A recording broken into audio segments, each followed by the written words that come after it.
I've completed the draft of a book, and hopefully it will be in press without too many more passing months. It will be in print, and I'm excited about this because and really it's written to try to explain, and you will see a lot of reference to Feldenkrais strategies. I commonly don't refer to them as Feldenkrais strategies, but it will be very familiar to you. And I want you to know that I am strongly influenced. Or put it another way, my evolution of my own thinking about this is very consistent with how you think about things. I have almost no conflicts, right?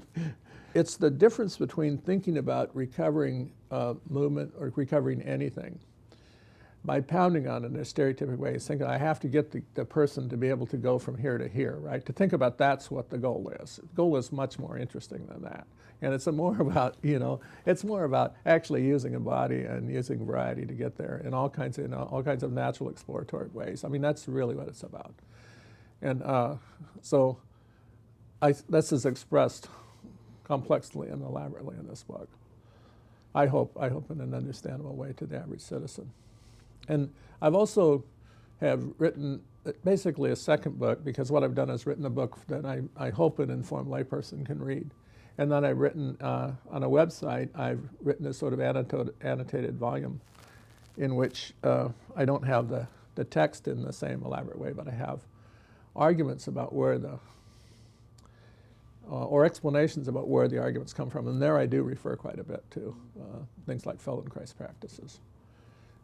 Because I think that I do want to keep people to understand that this is a place where they can get help. One of the lessons of this research is that stereotypy is the enemy, and that you really want to exercise the brain with a variety of movement, with a variety of action, with a variety of challenge that are presented to the brain.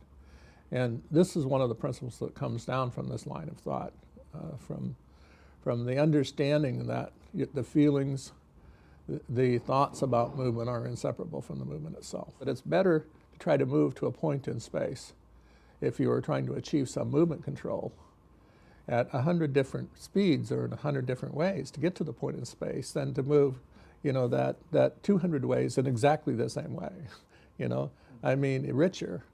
To basically try to perform that operation in all of these elaborations. And we're trying increasingly to build this into all of the cognitive training and exercises that we do. Because we know that that's really what the brain wants. What the brain wants is to be able to set up the conditions by which, in a sense, it can solve the task on almost any circumstance, in almost any moment. From one point of view, the brain learns the rule. It learns what the relationships are. You could say the factors that apply to relate to performing the correct behavior under any circumstance, getting the right answer under any circumstance. But the other part of it is that the brain is learning more facilely to get there, you could say, from any direction. Mm-hmm. And that's really what you want. That represents an aspect of brain power. It's to be able to get there from all kinds of directions. And in a sense, that's the essence of how you grow a brain that's imaginative. Or the way I commonly describe it to people is that when you get older, it's common that an older individual will stereotype their movement.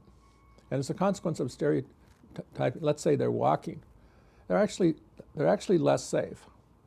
Because of course, safety in walking has to do with dealing with the surprise. And the surprise can come in all kinds of forms and all kinds of directions. And the only way you can really deal with a surprise that comes from any direction, basically, is to walk with substantial variability.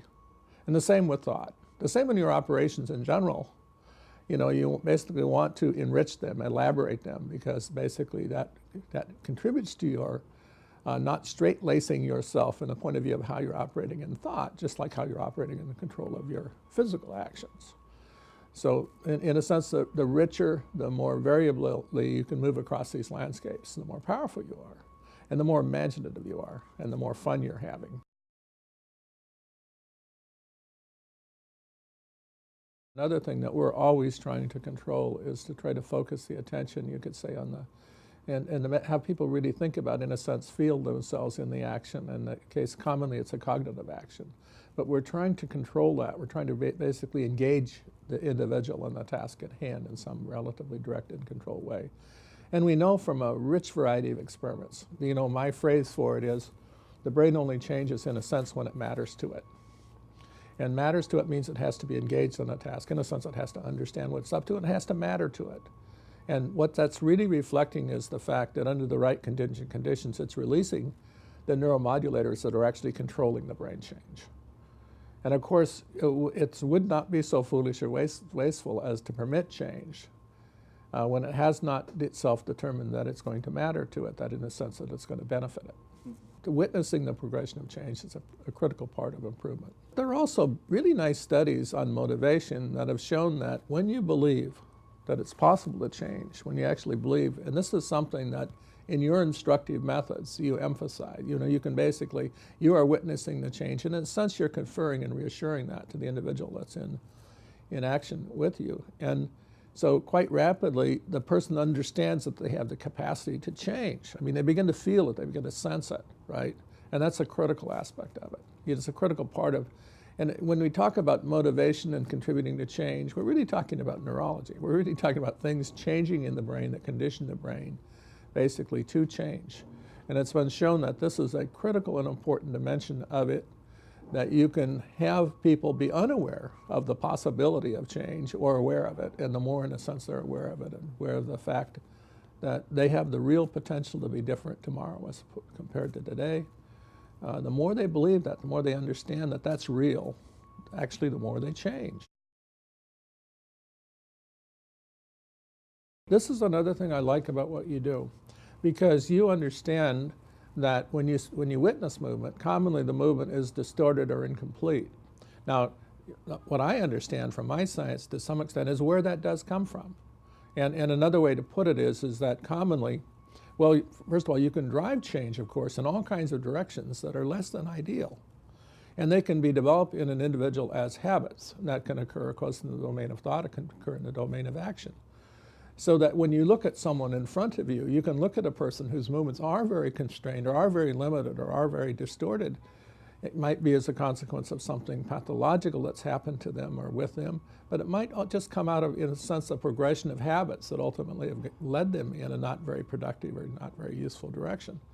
So that the understanding that every movement, every place you get is not necessarily the best platform for the next movement or recovery, but understand in some more fundamental sense, you have to recover to a more elemental position to get past this class of distortion that's so limiting to a person. And this is something I think that you have a better perspective about than do most people that are involved in movement therapy, because in a sense you accept and deal with those distortions by exploring the possibility of correction and emphasizing the fact that you have to think about movement maybe in a way they haven't thought about it, more completely in a more unified way that involves, more generously involves the more natural aspects of movement, power and movement control. So I really like that about what you guys do. I mean, there was wisdom involved in the genesis of these basic ideas from Feldenkrais and from the other early progenitors of this approach.